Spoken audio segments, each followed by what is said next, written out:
ओम गण गणपते नमः।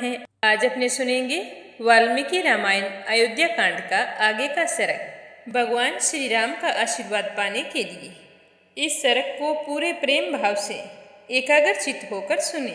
बोलो गणेश भगवान की जय हो। बोलो सियावर रामचंद्र भगवान की जय हो। हनुमान जी बाबा की जय हो।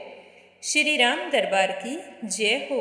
देवी कौशल्या के ये कठोर शब्द सुनकर राजा दशरथ को बड़ा ही दुख हुआ। वे बड़े दीन दुखी होकर गहरी चिंता में पड़ गए।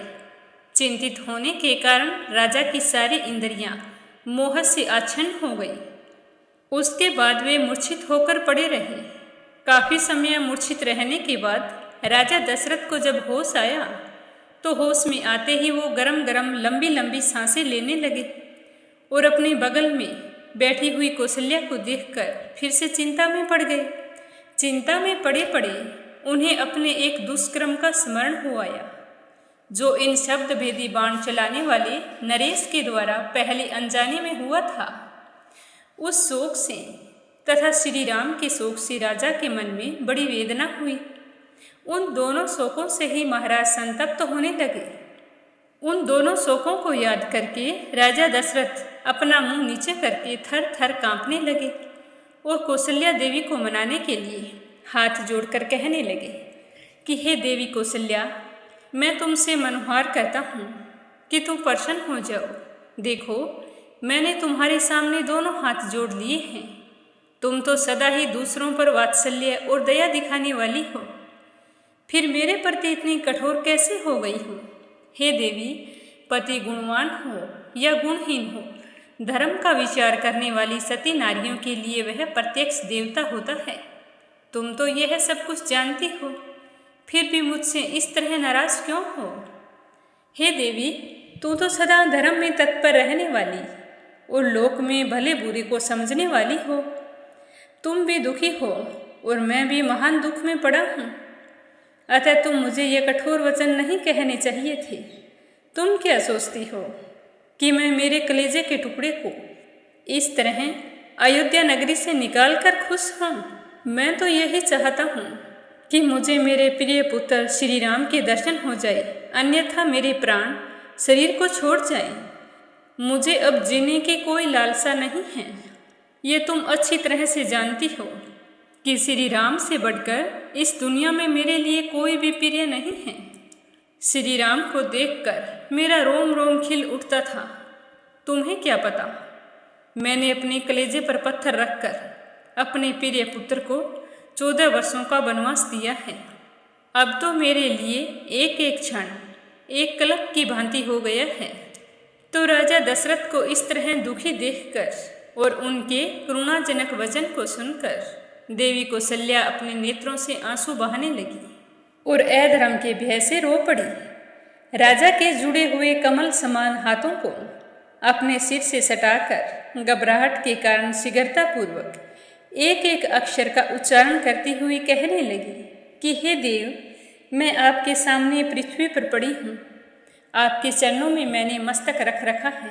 आपसे याचना करती हूँ कि आप प्रसन्न हों। यदि आपने उल्टे मुझसे ही याचना की तो मैं तो मारी गई। मुझसे अपराध हो गया। मैं आपसे क्षमा पाने के योग्य हूँ और आपने मेरे सामने हाथ जोड़कर मुझे तो पाप का भागी बना दिया। ये मैंने आपसे कभी नहीं कहा था कि आप मेरे लिए देवता समान नहीं हैं। मैंने तो आपसे यही पूछा था कि आपका हृदय इतना कठोर क्यों हो गया है? पति अपनी पत्नी के लिए इस लोक और परलोक में स्मरणीय है। इस जगत में जो स्त्री अपने बुद्धिमान पति के द्वारा मनाई जाती है, वह कुल स्त्री कहलाने के योग्य नहीं होती। हे महाराज, मैं स्त्री धर्म को अच्छी तरह से जानती हूँ और साथ में यह भी जानती हूँ कि आप सत्यवादी हैं। इस समय मैंने जो कुछ भी ना कहने योग्य कह दिया है, वह पुत्र शोक से पीड़ित होने के कारण दुखी हृदय से मेरे मुख से निकल गया। तुम्हें दुखी करने का मेरा कोई प्रयोजन नहीं था। शोक धैर्य का नाश कर देता है। शोक शास्त्र ज्ञान को भी लुप्त कर देता है। शोक सब कुछ नष्ट कर देता है। अतः शोक के समान कोई दुश्मन नहीं है। दुश्मन के हाथ से अपने ऊपर पड़ा हुआ शस्त्रों का प्रहार सह लिया जाता है, परंतु देववश प्राप्त हुआ थोड़ा सा भी दुख सहन नहीं होता है। श्री राम को आज वन में गए हुए 5 रातें बीत गई हैं और मैं यही गिनती रहती हूँ। इसी शोक ने मेरी सारी खुशियों को नष्ट कर दिया है। ये 5 रातें मेरे लिए 5 वर्षों के समान प्रतीत हुई हैं। श्री राम का ही चिंतन करने के कारण मेरे हृदय का यह शोक बढ़ता ही जा रहा है।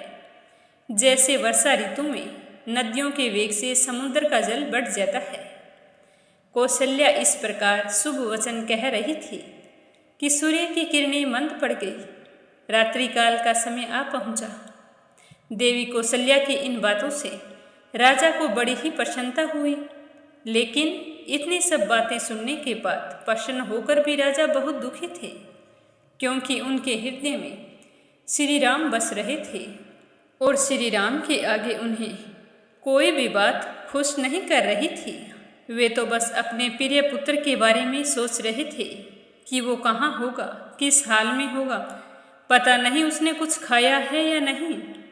काश मैं कैकेयी की बात ना मानता तो आज मुझे यह दिन देखना नहीं पड़ता।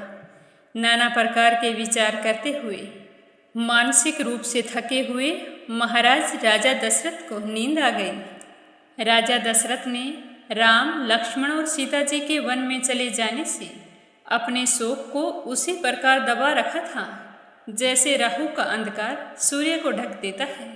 वे अंदर ही अंदर बहुत ही दुखी थे। जितना अधिक दुखी थे उसका अंश मात्र ही दूसरों को बाहर पता चल रहा था।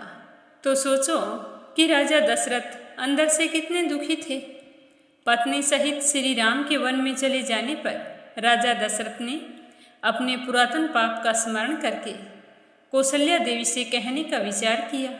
उस समय श्री राम को वन में गए हुए 6ठी रात बीत रही थी। जब आधी रात हुई तो राजा दशरथ को उसके पहले के किए हुए दुष्कर्म का स्मरण हो आया। पुत्र शोक से पीड़ित महाराज ने उस दुष्कर्म को याद करते हुए कौशल्या को आवाज लगाई। राजा दशरथ की आवाज सुनकर कौशल्या उठकर बैठ गई और पूछने लगी कि हे स्वामी, इतनी रात को आप किस लिए पुकार रहे हैं? तो राजा ने दुखी होकर अपने दुष्कर्म को याद करते हुए पुत्र शोक से पीड़ित हुई कौशल्या से कहने लगे कि हे कौशल्या, मनुष्य शुभ या अशुभ जो भी कर्म करता है उसे अपने कर्म के फलस्वरूप उनको भोगना ही पड़ता है। तो राजा दशरथ अपने कौन से दुष्कर्म के बारे में माता कौशल्या को बताने वाले हैं, यह अपने सुनेंगे कल के सर्ग में। तो आप सभी से मेरा निवेदन है कि अनिल वेदा चैनल को सब्सक्राइब जरूर करें और कमेंट बॉक्स में सियावर रामचंद्र भगवान की जय हो जरूर लिखें।